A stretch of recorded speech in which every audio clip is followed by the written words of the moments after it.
Welcome to my YouTube channel. So today I'm going to discuss about release moment. Okay, what is the release moment and why is it necessary to provide in beam? Okay. So let us discuss about release moment. Okay.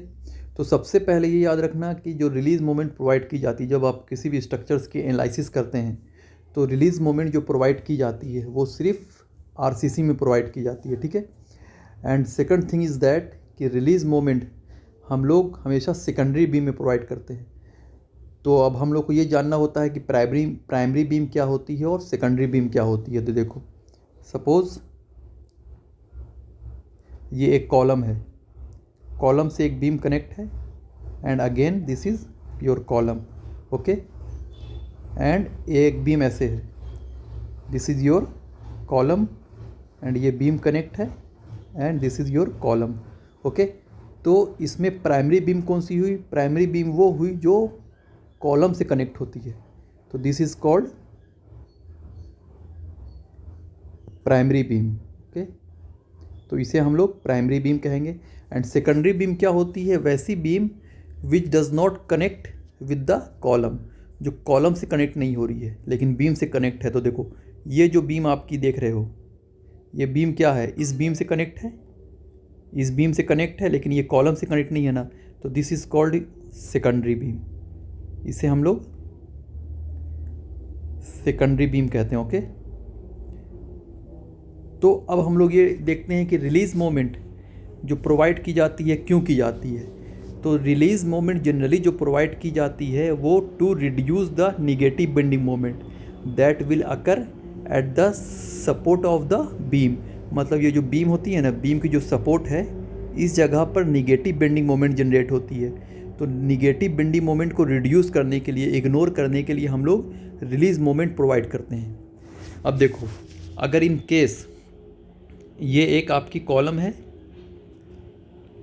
ये column है, ये beam है, ये column है आपकी, ये beam है और ये कॉलम है।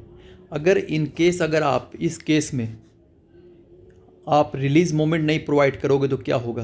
अगर रिलीज़ मोमेंट नहीं प्रोवाइड करोगे तो इस सपोर्ट पर निगेटिव बेंडिंग मोमेंट जनरेट हो जाएगा और ये इस तरह की शेप हो जाएगी, ठीक है। मतलब ये निगेटिव, ये पॉजिटिव और निगेटिव, तो इस तरह की शेप हो जाएगी, निगेटिव बेंडिंग मोमेंट जनरेट हो जाएगी बीम पर। क्लियर? अब अगर निगेटिव बेंडिंग मोमेंट जनरेट हो जाती है सेकेंडरी बीम पर तो उससे क्या इफ़ेक्ट होता है?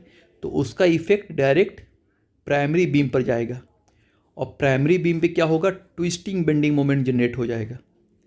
प्राइमरी बीम पर twisting bending moment will generate, okay. Bending moment will generate. तो इसीलिए हम लोग हमेशा सेकेंडरी बीम में रिलीज प्रोवाइड करते हैं to reduce the negative bending moment, okay. अब देखो, ये तो शेप क्या है? ये शेप हो गया कि अगर आप रिलीज़ नहीं प्रोवाइड किए तो, और अगर रिलीज़ प्रोवाइड कर दोगे तो उस पर क्या शेप जाएगा, तो वो भी देख लेते हैं। देखो, ये बीम आपकी है, ये है, and again this is your column and this is your beam and column. अगर यहाँ पर आपने रिलीज़ प्रोवाइड कर दिया, यहाँ पे आपने इस बीम में रिलीज़ प्रोवाइड कर दिया, तो जो बेंडिंग मोमेंट जनरेट होगी वो इस तरह से होगी। क्लियर? यहाँ पर जो निगेटिव बेंडिंग मोमेंट इस शेप में थी, यहाँ पर रिड्यूस हो जाएगी। तो इसलिए हम लोग सेकेंडरी बीम में रिलीज़ प्रोवाइड करते हैं। तो जब आप सॉफ्टवेयर पे एनालिसिस करोगे तो उसमें एक ऑप्शन आता है रिलीज़ का, तो सेकेंडरी बीम में हमेशा रिलीज़ प्रोवाइड की जाती है। अब किस जगह पे नहीं प्रोवाइड की जाती है? तो देखो, कभी भी कैंटिलीवर बीम में, जो बीम आपकी कैंटिलीवर है, तो कैंटिलीवर बीम में वी डोंट प्रोवाइड रिलीज। अब क्वेश्चन आता why we don't provide release moment. अब क्वेश्चन आता वाई वी डोंट प्रोवाइड।